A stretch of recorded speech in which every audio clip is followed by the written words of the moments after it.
मैं शिफा। स्वागत है आपका मेरे चैनल मास्टर शिफू में। So friends, if you are new to this channel please consider subscribing. दूध से जो मलाई निकलती है जनरली हम उसका घी निकाल लेते हैं और उसका जो बचा हुआ जो मटेरियल रहता है वो हम जनरली फेंक देते हैं, विच इज़ नॉट राइट। हम उसका यूज़ भी कर सकते हैं और उसका काफ़ी अच्छे हम चीज़ें बना सकते हैं। तो मैं आज वही चीज़ जो मटेरियल हमारा बचता है उससे मैं गाजर का हलवा बनाने वाली हूँ। So why are we waiting for, let's get started. बनाएंगे घर में दूध से निकाली हुई मलाई से घी। ये मलाई अप्रॉक्स मेरी 10 डेज़ की है और इसको मैंने फ्रीज़र में रखी हुई थी। अगर आप जब भी घी बनाते हैं और आप अगर मलाई को स्टोर करते हैं तो वो हमेशा फ्रीज़र में ही रखें। फ्रीज़र में मलाई स्टोर करने का फ़ायदा ये है कि जब भी आप घी बनाएंगे तो घी बनाते समय अजीब सी स्मेल नहीं आएगी।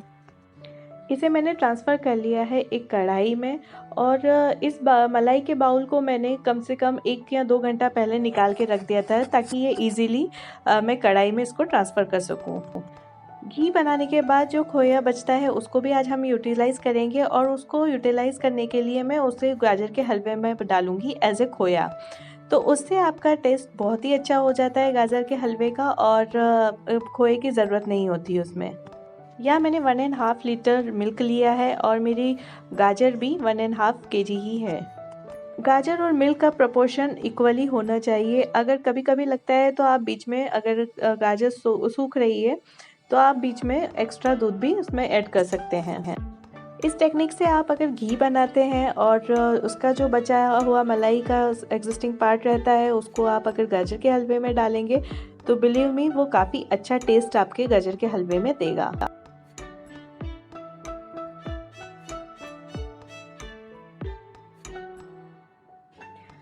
घी बनाते समय ये बात का ध्यान ज़रूर दें कि जब भी आपकी अगर मलाई मेल्ट हो जाती है पूरी तरह से तो उसको कंटिन्यूअसली स्टर करते रहना है ताकि वो नीचे से चिपके नहीं।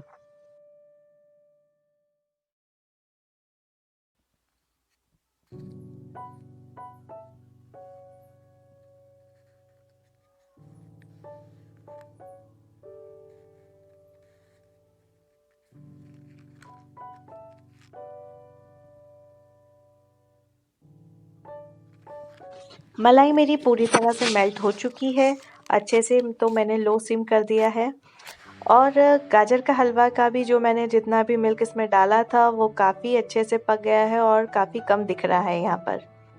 दूध में पकाने से गाजर के हलवे को आपका टेस्ट जो गाजर का हलवे का रहता है वो काफ़ी अच्छा हो जाता है।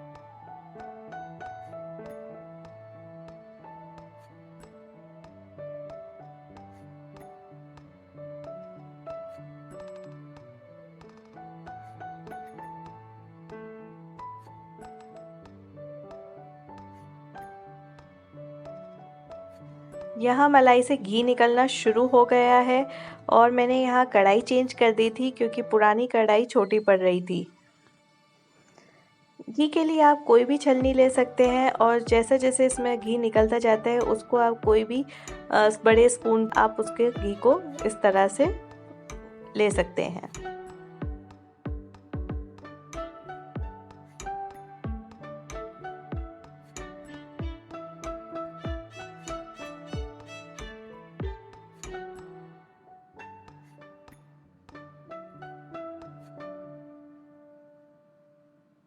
मेरी ये 10-12 डेज़ की मलाई थी और मेरा उसमें हाफ केजी के करीब घी निकल गया।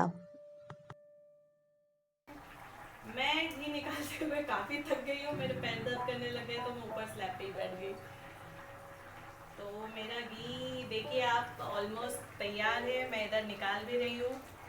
और फिर ये जो मावा इसका बचेगा उसको फिर मैं गाजर के हलवे में लूँगी एज ए खोया।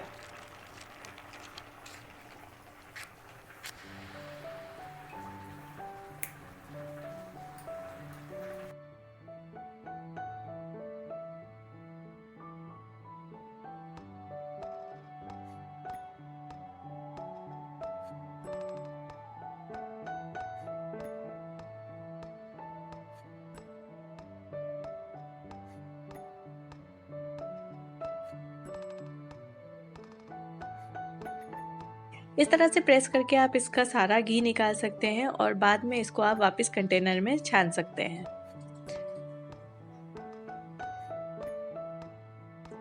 ये जो एंड का बचने वाला है घी छानने के बाद में, ये मैं यूज़ करूँगी गाजर के हलवे में।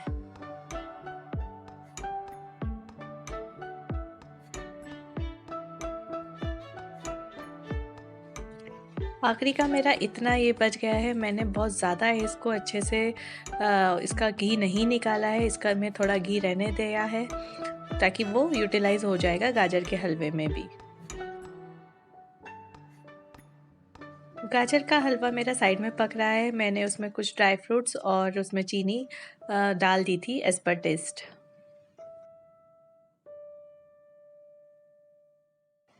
ये मेरा घी निकल चुका है, बिल्कुल क्लियर और बहुत ही अच्छा ये दिख रहा है।